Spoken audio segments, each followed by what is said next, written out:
Item ಯಾವುದೇ ಇರಲಿ try ಮಾಡಿ ಆಚಿ ಚಿಕನ್ ಮಸಾಲಾ.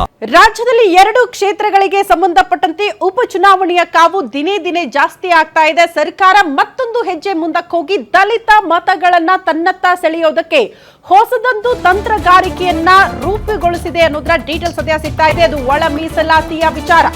ರಾಜ್ಯದಲ್ಲಿ ದಿನೇ ದಿನೇ ರಂಗು ಪಡೆದುಕೊಳ್ತಾ ಇದೆ ಬೈ ಎಲೆಕ್ಷನ್ ಕಾವು. ಬಹಳ ಪ್ರತಿಷ್ಠೆ ಇದು ಕಾಂಗ್ರೆಸ್ ಪಾಳ್ಯಕ್ಕೆ. ಗೆಲ್ಲಲೇಬೇಕು ಕಾಡನ್ನ. ಆಡಳಿತದಲ್ಲಿರುವಂತಹ ಪಕ್ಷ ಸೋತು ಬಿಟ್ರೆ ರಾಂಗ್ ಮೆಸೇಜ್ ಹೋಗುತ್ತೆ. ದಾವಣಗೆರೆ ದಕ್ಷಿಣ ಗೆಲ್ಲೋದಕ್ಕೆ ದಲಿತ ಸಮುದಾಯಕ್ಕೆ ಮಣೆ ಹಾಕೋದಕ್ಕೆ ಸರ್ಕಾರ ಮುಂದಾಗ್ತಾ ಇದೆ.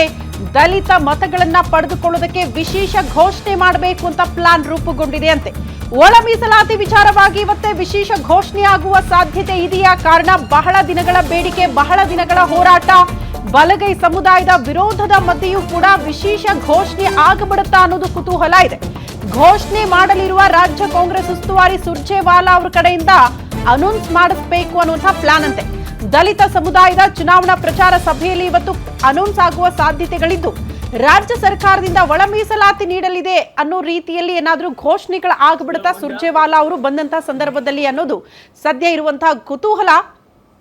ಒಂದ್ ಕಡೆ ನಾಗಮೋಹನ್ ದಾಸ್ ಅವರ ವರದಿಯನ್ನ ಯಾವುದೇ ಕಾರಣಕ್ಕೂ ಜಾರಿ ಮಾಡಬಾರದು, ಅದು ನಮಗೆ ಅನ್ಯಾಯ ಆಗುತ್ತೆ ಅಂತ ಬಲಗೈ ಸಮುದಾಯದವರು ನಿರಂತರವಾಗಿ ಹೋರಾಟ ಮಾಡ್ತಿದ್ದಾರೆ, ಸರ್ಕಾರದ ಮೇಲೆ ಒತ್ತಡ ತಂದಿದ್ದಾರೆ.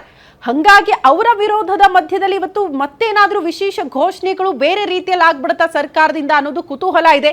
ಗೊತ್ತಿಲ್ಲ ಇವತ್ತು ಸುರ್ಜೇವಾಲಾ ಅವರು ಯಾವೆಲ್ಲ ವಿಚಾರಗಳನ್ನ ಪ್ರಸ್ತಾಪ ಮಾಡ್ತಾ ಒಳ ಮೀಸಲಾತಿಗೆ ಸಂಬಂಧಪಟ್ಟಂತೆ ಅದು ಯಾವ ರೀತಿ ವಿಶೇಷ ಅನೌನ್ಸ್ಮೆಂಟ್ ಇರುತ್ತೆ, ಯಾವುದಕ್ಕೆ ಸಂಬಂಧಪಟ್ಟಂತೆ ಅನ್ನೋದು ಸದ್ಯ ಇರುವಂತಹ ಕುತೂಹಲ. ಒಟ್ನಲ್ಲಿ 2 ಕ್ಷೇತ್ರಗಳನ್ನ ವಶಪಡಿಸಿಕೊಳ್ಳೋದಕ್ಕೆ, ದಲಿತ ಮತಗಳನ್ನ ತಮ್ಮ ವಶಕ್ಕೆ ಪಡೆದುಕೊಳ್ಳೋದಕ್ಕೆ ಈ ರೀತಿ ಪ್ಲಾನ್ಗಳು ಕಾಂಗ್ರೆಸ್ ಪಾಳ್ಯದಲ್ಲಿ ಆಗ್ತಾ ಇದೆ ಅನ್ನೋದರ ಡೀಟೇಲ್ಸ್ ಸದ್ಯ ಸಿಗ್ತಾ ಇದೆ.